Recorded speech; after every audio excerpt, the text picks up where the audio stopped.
Alright folks, welcome back to the channel, and today we're doing a little bit of customization on my new Morakniv.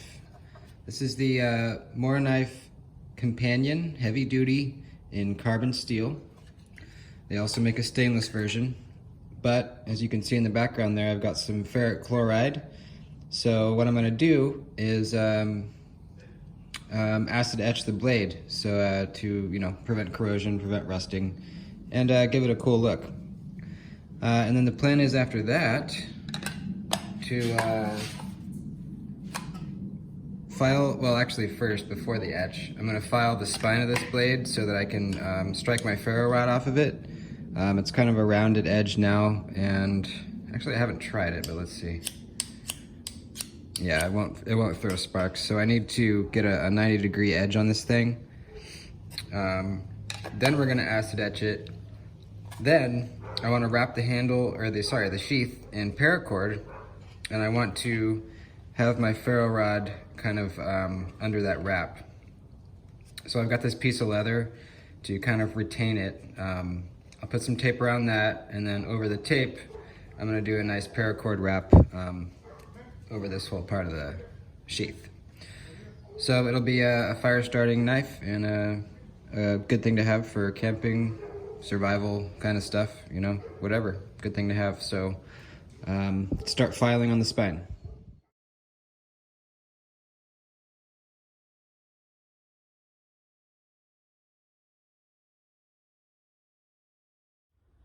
All right, so that didn't take very long at all. If you have a pretty new file, removes the metal pretty quickly. And I didn't do the whole blade, just kind of this section here.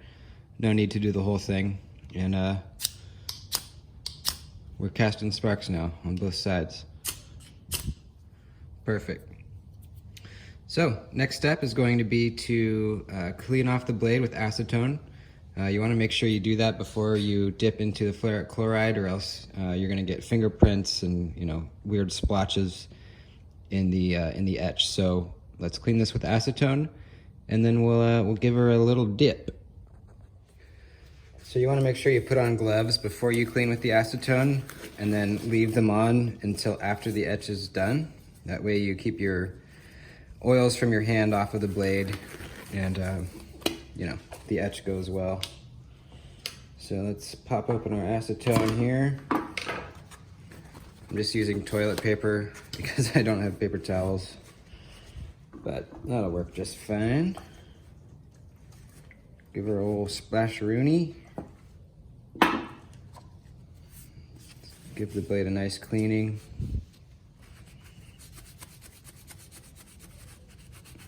Be careful, obviously, it's a very sharp knife.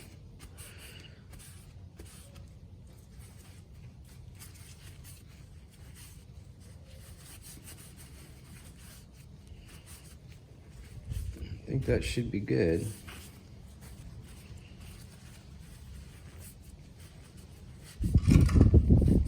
All right, we're good. Let's place this there. Nothing touches the blade. And let's open up our ferric chloride. This is a mixture of 1 part ferric chloride and 3 parts distilled water. You don't need pure ferric chloride. You can use it, but you get more volume if you dilute it a little bit with distilled water. The etch might take a tad bit longer, but it's still pretty quick.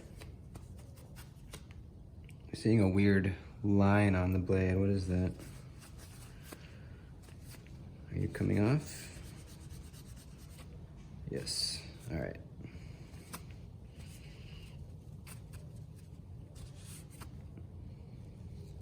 Okay, that looks good. Let's dip her in there. I'm not sure, I mean, it shouldn't affect the handle, the plastic of the handle, but I'm gonna not put the plastic in there as much as I can avoid it.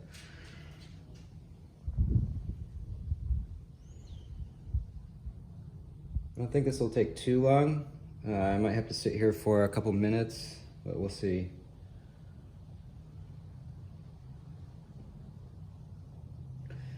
So as we're waiting, after this step, you're going to want to neutralize the acid, or else there will still be some on the blade and it will continue to etch, past where you want it to.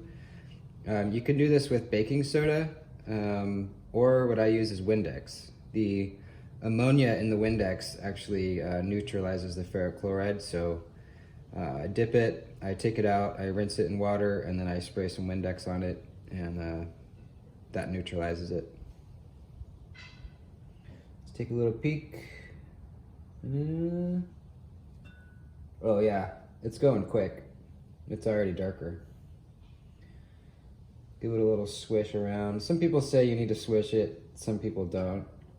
I mean, I'm sure swishing doesn't hurt, but also I'm not positive that it's necessary. Do do do do do do do do do do do.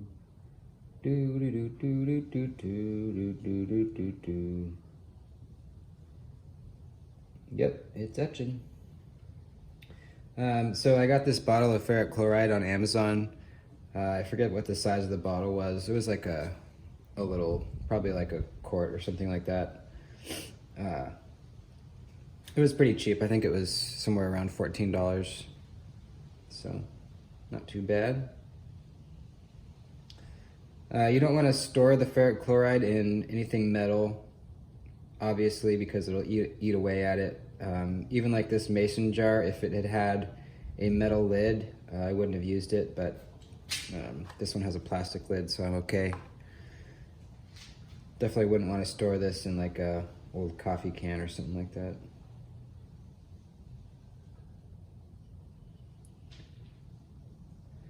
Now, typically what I do is a stone washing, which means after I would do the etch, I would throw it in the rock tumbler, and so I could get a stone washing effect. But I'm not going to do that with this knife because, you know, you can't remove the blade, and I don't want to throw the handle in there too.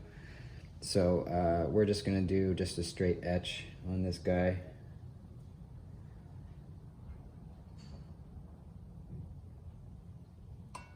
I got my rock tumbler at Harbor Freight. I think it was around 50 bucks. It works great, but you can make your own. I've seen people just throw some rocks into some kind of container and then just shake it manually with your with your muscles. Or you can come up with some contraption using your battery-powered drill, or you know, some kind of engine that spins. You can rig something up to spin the container with the rocks in it. But if you got 50 bucks, just go to Harbor Freight and grab one there. I love mine. I haven't had any problems with it. I'll show it to you later on in the video, just so you know. They have two different types. One is called a rock tumbler, and one is called a vibratory tumbler. And it doesn't actually tumble, it just has like a receptacle that shakes. So it's basically the same effect. But the rock tumbler was, the cylinders were pretty small, and I wouldn't have been able to fit a whole knife into it, so that's why I went with the vibratory tumbler. Let's see here, how we doing? Pretty good. I think I am almost happy with that. Let's do a couple more seconds. A little bit more. So the steps that I take after taking it out of this ferric chloride is I dip it in this water just to kind of rinse some of it off. Spray it with the Windex, wipe it down, and then usually there's kind of like almost like an oxidation kind of black film on the blade, which I take off using steel wool. And then we'll move on to customizing the sheath. All right, I think we're good here. Yeah, that looks pretty good. All right, shake off the little droplets. Rinse it off in the water. There we go. Grab the Windex, give it some squirts. Actually, do that away from the acid. You don't want to neutralize your jar of acid.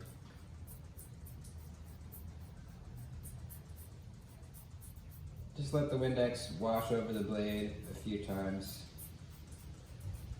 It's probably more than necessary, but I like to overdo it. All right, let's put our lid on our acid.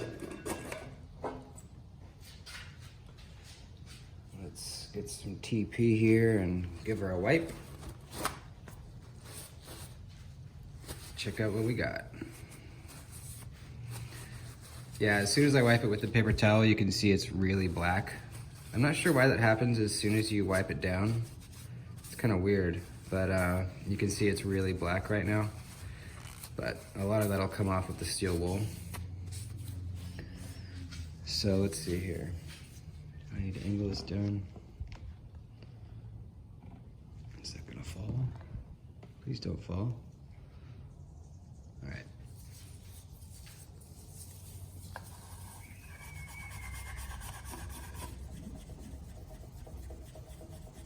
I'm gonna stay away from the edge so I don't want to have to resharpen this thing if I can help it. Mine came really sharp.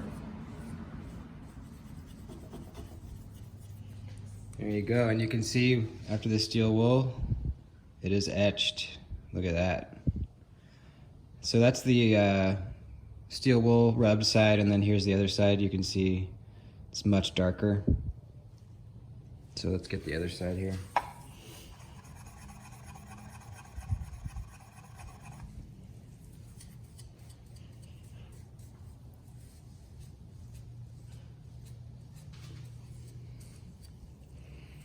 Man, that looks really good. Awesome. I am happy with that. Just as a side note, I tried to etch one of my knives in a 14C28N blade steel, and it did not etch. I left it in for like a half an hour, and it didn't etch at all. So there must be something going on with that particular steel. I think it has more chromium in it maybe, but it does not etch. All right, there we have it. Looking really, really good. Awesome. So it is now protected from rust and corrosion, just like that. And it looks badass.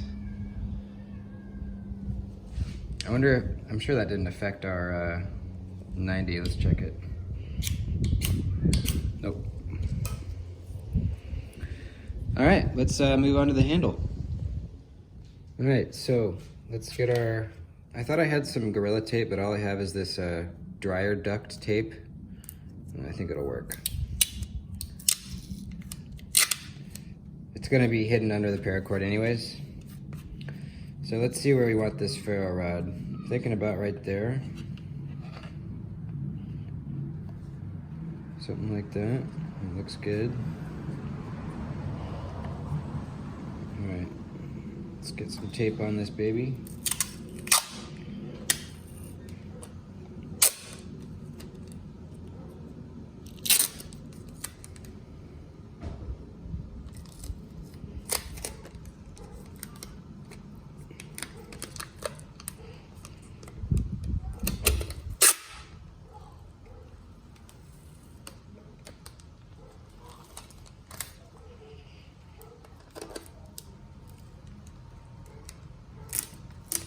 I want it nice and tight.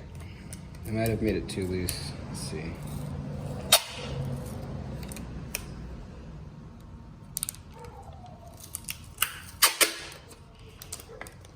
Let's check it. Yeah, that should be all right. It's gonna tighten up too with the paracord.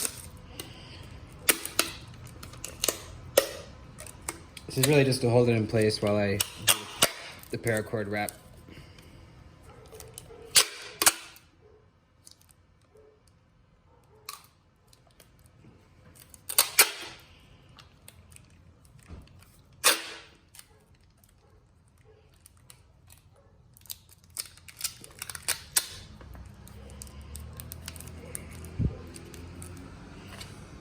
Yeah, I think that'll work.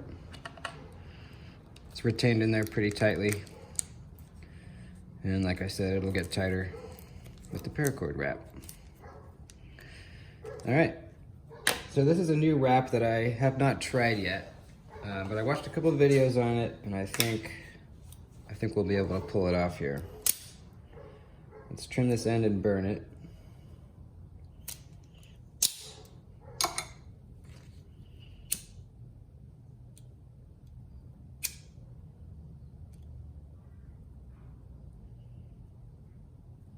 All right. I'm not sure exactly how much I'm gonna need, so I'm not gonna cut it to length. I'm just gonna work off this big bundle here if I can. We'll see here. So first you're gonna wanna make a loop, and your loop is gonna be facing up like this. You want the bottom of the loop extending a little bit past the bottom of the sheath like this. And so you want the leash, I guess you call it the leash, the end of it extending a little bit above. So you're gonna pinch that, and then we're just gonna start wrapping. I'm gonna try to start my wrap right where the tape starts. We wanna keep this real tight the whole way.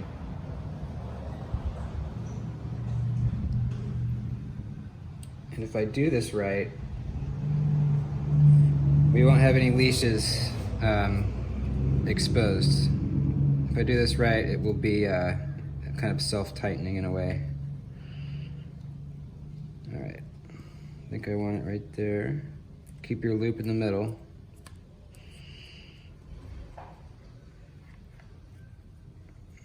Okay. All right, let's start wrapping.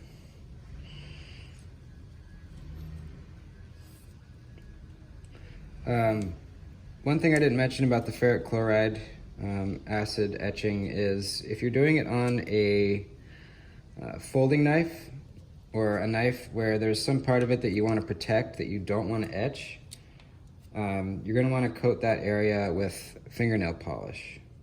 And the fingernail polish will resist the acid, so it'll protect those areas like the pivot area, the detent ball path, anywhere else that you want to not etch. Make sure that you coat those areas with fingernail polish, or else you're going to just mess up all those tolerances, and your knife is not going to work how it did before you etched.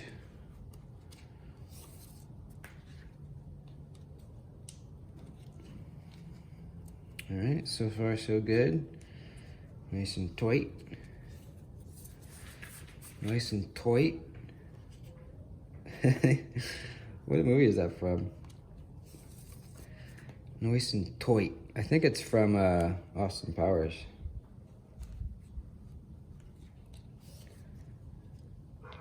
It's been a while since I've seen those movies. Probably time to revisit it. So I'm kind of getting all twisted here, so I might just kind of estimate what I'm gonna need and then trim it. Let's see. Yeah, that should be enough, I hope. Yeah, that'll be enough. I'm gonna trim it. If I can do it one-handed. There we go. All right.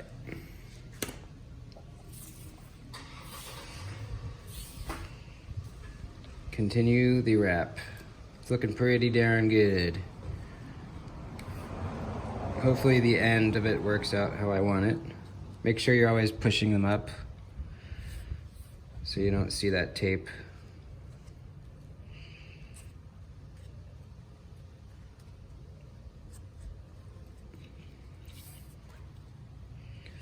And we're getting close.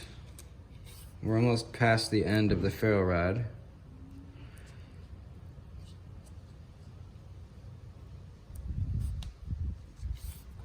There's kind of like a bump here, so it might have to go like that, but that's okay. I think that's okay. And we'll do a couple more and then we'll close it off.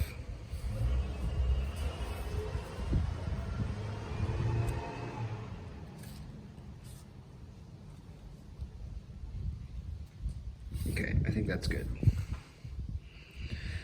So you're gonna grab your end and you're gonna pull it through the loop that you have here.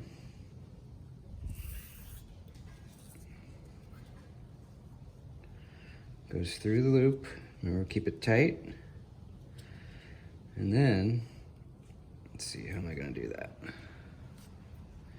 Keep it tight, and you're gonna pull on this leash here. And it should pull that knot underneath, like that. Oops, I kinda slid down a little bit. Let's see.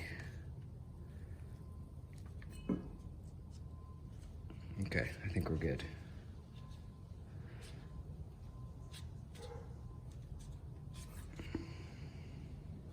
Can I get my ferro rod out? Yes, I can. Okay. Perfect. Let's pull a little more. Make sure it's really under there. I think we're good. And that's it. That's all you have to do. It's not coming off. You can trim these two ends. So let's do that. I'm gonna leave a little bit.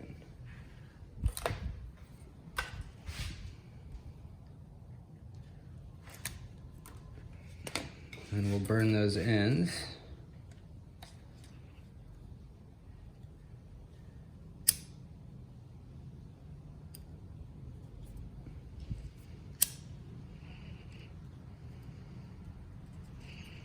Like so.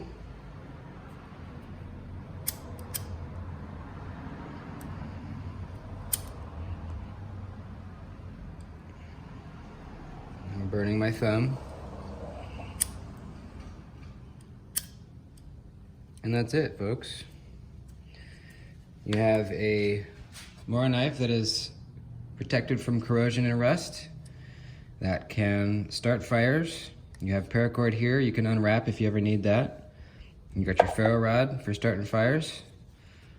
It's a pretty badass little setup here. I like it. Whoopsie daisy. So this knife cost me under 20 bucks. I think it was like 12 or 13, honestly. And they do make ones that are even cheaper, and they do make ones that are even more expensive. So it kind of just depends what you want.